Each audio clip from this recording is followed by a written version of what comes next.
আসসালামু আলাইকুম প্রিয় দর্শক, আজকে আমার একজন বন্ধু আমাকে একটা ভিডিও ক্লিপ পাঠিয়েছেন। একজন নারী, তিনি আগামী নির্বাচনে কাকে চান সেই বিষয়ে কিছু অকপট বক্তব্য রেখেছেন। ভিডিওটা আমি যে ক্লিপটা পাঠিয়েছেন আমাকে, এটা 25-26 সেকেন্ডের হবে এবং একটা তরুণী উনি ওনার বক্তব্য দিচ্ছেন এবং ওনার পোশাক আশাক দেখে মনে হলো ভদ্রমহিলা মনে হয় শোবিজের সঙ্গে জড়িত, কোনো মডেল হতে পারেন অথবা কোনো অভিনেত্রী হতে পারেন। আমি ঠিক জানি না, আমি ভদ্র মহিলাকে ঠিক চিনতে পারলাম না,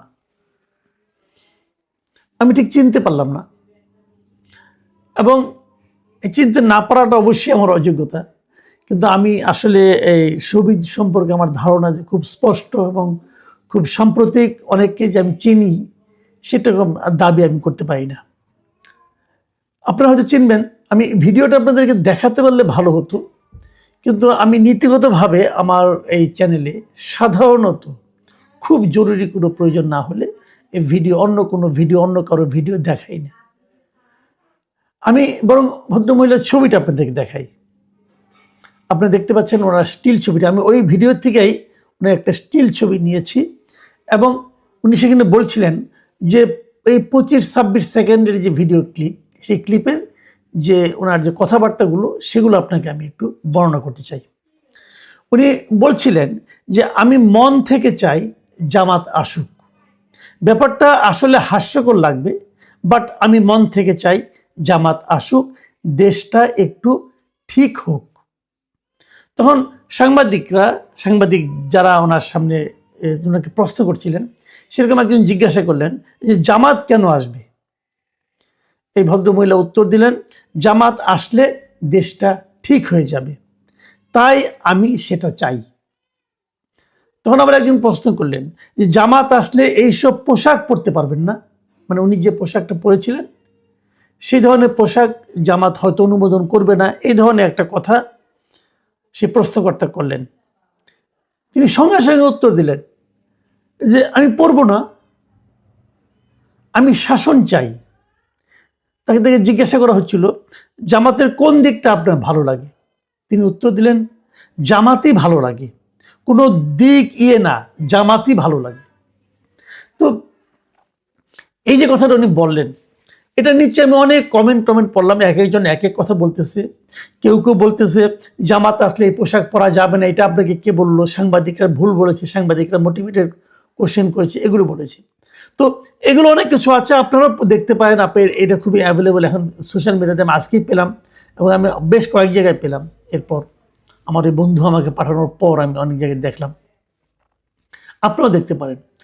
কিন্তু আমার যে কথাটা, যে জন্য আমি এটা নিয়ে আলোচনাটা শুরু করেছি, সেটা আমি বলতে চাচ্ছি, সেটা হলো এই ধরনের পোশাক পরিহিতা কোনো নারী এর আগে কখনো বলেছে যে তারা জামাতকে চায়?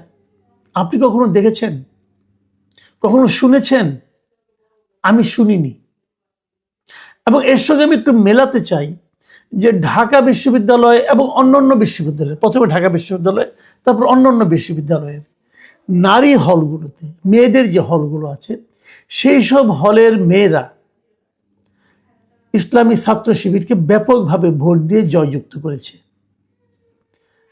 আমি আমার যে অভিজ্ঞতা ইসলামী ছাত্র শিবির সম্পর্কে, নারীদের মন মানসিকতা সম্পর্কে এবং জামাত সম্পর্কে, দেশের রাজনীতি সম্পর্কে, আমি আগে কখনো কিন্তু এ ধরনের রেজাল্ট হবে বলে ভাবিও নি। মেয়েদের হলে ইসলামী ছাত্র শিবির জিতবে এটা আমার চিন্তার বাইরে ছিল। যখন জিতে গেল তখন তো আমি নিজে একটু খোঁজখবর নেওয়ার চেষ্টা করেছি এবং আমি জেনেছি মেয়েদের ভোটেই তারা জিতেছে। কেউ বলেনি, যারা হেরেছে তারাও বলেনি যে মেয়েদের এই হলগুলোতে কোনো ধরনের ভোটের কারচুপি হয়েছে। কাজেই এই যে মডেল, আমি ধরে নিচ্ছি উনি মডেল, অথবা ধরে নিচ্ছি শোবিজের তারকা, এই মডেল যখন বলেন যে উনি চান জামাত জিতুক, তখন কিন্তু আমার যে বন্ধু আমাকে পাঠিয়েছিলেন, আমার ধারণা উনি অবাক হয়ে আমাকে পাঠিয়েছিলেন। আমি কিন্তু আমার এই বন্ধুর মতো অবাক হইনি। যদি বন্ধু অবাক হয়ে থাকেন, আমি জানি না উনি কি করেছেন, ওনার সঙ্গে আমার এটা নিয়ে আলোচনা হয়নি, আমি কিন্তু অবাক হইনি। আমি অবাক হইনি এই কারণে, তোমার তৎক্ষণাৎ মনে পড়ে গিয়েছিল যে বিশ্ববিদ্যালয়ের হলগুলোতে তারা উচ্চ শিক্ষিত তো অবশ্যই, তারা যদি ইসলামী শিবিরকে ভোট দিতে পারে, তাহলে এই নারী কেন বলতে পারবে না যে তার জামাতকে ভালো লাগে? সে চান যে জামাত আসুক। এবং সবচেয়ে এখানে সিগনিফিকেন্ট যে শব্দটা, যে বাক্যটা, সেটা আমি আপনাদের সঙ্গে শেয়ার করতে চাই। সে বাক্যটা হলো যে উনি চান দেশটা একটু ঠিক হোক। তার মানে দেশটা এখন যেভাবে চলছে, অথবা দেশটা গত কয়েক বছর যেভাবে চলেছে, উনি সেটাকে ঠিক ভাবছেন না। এবং জামাত যে ঠিকভাবে চালাতে পারবে, জামাত এলেই যে ঠিক হবে, এটাও কিন্তু উনি জানেন কিনা আমি জানি না, আমিও জানি না, এটা কেউ জানে না কি করবে জামাত। কিন্তু উনি যেহেতু আগে দেখেছেন যে ঠিক হয়নি, হয়তো উনি বিকল্প শক্তি হিসাবে জামাতকে বিবেচনা করছেন। আপনারা হয়তো বলবেন উনি মোটিভেটেড, হতেই পারে। আমরা যারা আওয়ামী লীগ করি, আমরা যারা বিএনপি করি, আমরা যারা জাতীয় পার্টি করি, অথবা আমরা যারা গণ অধিকার পরিষদ করি, আমরা যারা বাম পলিটিক্স করি, আমরা সবাই তো মোটিভেটেড, তাই না? আমরা তো কোনো না কোনোভাবে প্রভাবিত, এটাই তো স্বাভাবিক। তো আমি যদি বাম পলিটিক্সের প্রতি মোটিভেটেড হতে পারি, আমি যদি সিপিবির প্রতি মোটিভেটেড হতে পারি, বাসদের প্রতি হতে পারি, তাহলে এই নারী কেন জামাতের প্রতি হতে পারবে না? তার সে অধিকার তো আছে।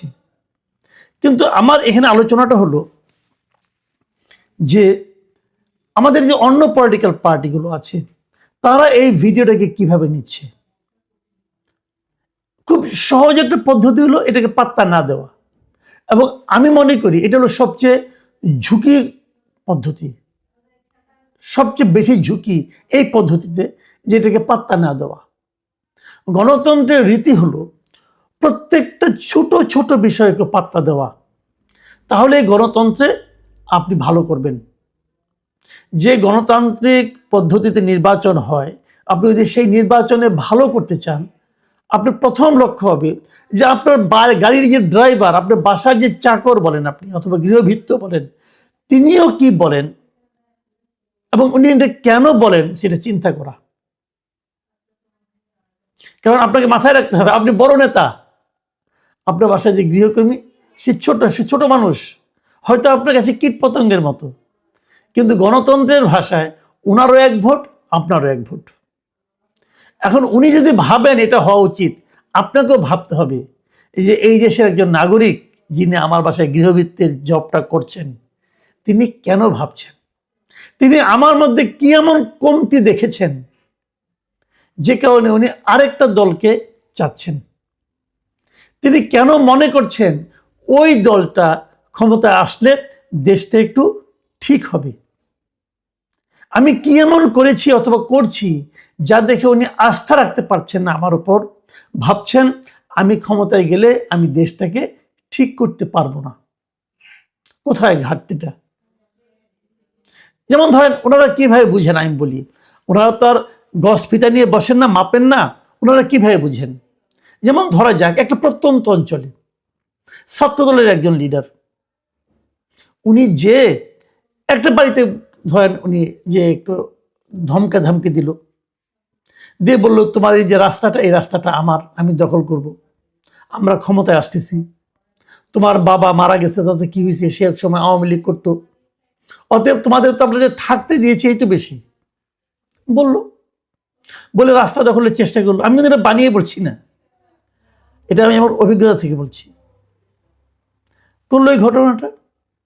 তারপরে কি হবে, যখন নির্বাচন আসবে, এই ঘটনা কিন্তু যার উপরে সে চাপালো সেও দেখলো, আশেপাশের প্রতিবেশীরাও দেখলো, হয়তো কেউ ভয়ে কিছু বলল না। যখন নির্বাচন এলো, ওই এলাকায় হয়তো একজন খুব ভালো প্রার্থী আছে, সে হয়তো বিএনপি করেন, তার হয়ে ভোটটা কে চাইতে যাইবে? এই ছাত্র দলের নেতা চাইতে যাবেন। তখন এই ছাত্র দলের নেতাই কিন্তু ওই প্রার্থীর অ্যাম্বাসেডর হিসেবে কাজ করবেন।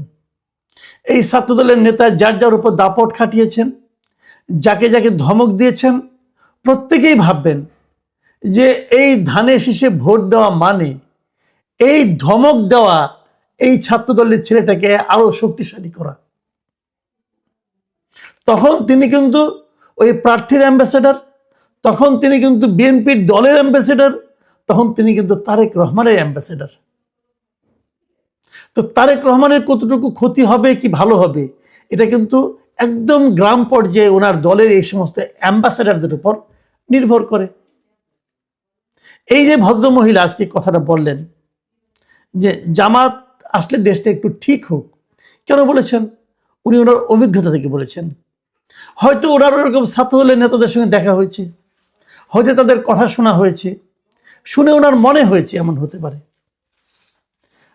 বিএনপির কথা বলি অথবা অন্য যে কোনো দলের কথা বলি, আপনারা কি এই বিষয়গুলো সম্পর্কে ওয়াকিবহাল? আপনারা কি জানেন যে সারা দেশে আপনার প্রতিনিধিরা কি করছে? সামনে নির্বাচনের আর 2 সপ্তাহ থেকে 3 সপ্তাহ বাকি আছে। এই 3 সপ্তাহের মধ্যে আপনারা কি এগুলো রিপেয়ার করতে পারবেন? যদি না পারেন, আর যদি ভাবেন লোকের হাতে বিকল্প নেই, লোক আমাকে ভোট না দিয়ে কাকে ভোট দিবে, আপনি যেরকম ভাবেন, সেই ভাবনাটা কিন্তু এই ভদ্রমহিলাকে স্পর্শ করতে পারবে না। এই ভদ্রমহিলা কিন্তু এই পোশাক পরে সে জানবে যে এই পোশাক তাকে পরতে দেওয়া না হতে পারে। জামাত কিন্তু বলেনি আমি অন্যের পোশাকের উপর হাত দিব, কিন্তু তাকে সাংবাদিকরা ভয় দেখিয়েছে যে আপনি তো এই পোশাক পরতে পারবেন না। তারপর সে বলছে, তৎক্ষণাৎ বলছে পরবো না, কিন্তু তাও আমি যে দেশটা একটু ঠিক হোক।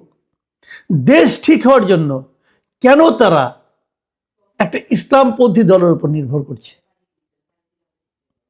এই প্রশ্নটা আমি আমাদের গণতান্ত্রিক যে দলগুলো আছে, যারা নাকি ইসলামী শাসনতন্ত্র কায়েম করতে চায় না, যারা একটা আধুনিক গণতান্ত্রিক শাসন কায়েম করতে চায়, তাদের কাছে করতে চাই। আপনারা বোঝার চেষ্টা করুন দেশের মানুষ এখন কি ভাবছে। আপনারা বোঝার চেষ্টা করুন দেশের সাধারণ মানুষ, দেশের নারী সমাজ, দেশের এই ধরনের আধুনিক পোশাক পরা নারীরাও কি ভাবছে, কি বলছে, কেন ভাবছে, কেন বলছে। যদি এটা আপনারা নোটিশে নেন আপনাদের, তাহলে আমি মনে করি গণতন্ত্রের জন্য ভালো কিছু হবে। আর যদি ভাবেন ওই একজন, ওর মাথার কোনো ঠিক নাই, তাহলে কিছুদিন পরে দেখতে পারবেন আপনাদেরও মাথা ঠিক নাই, তারা এটা প্রমাণ করে দেবে।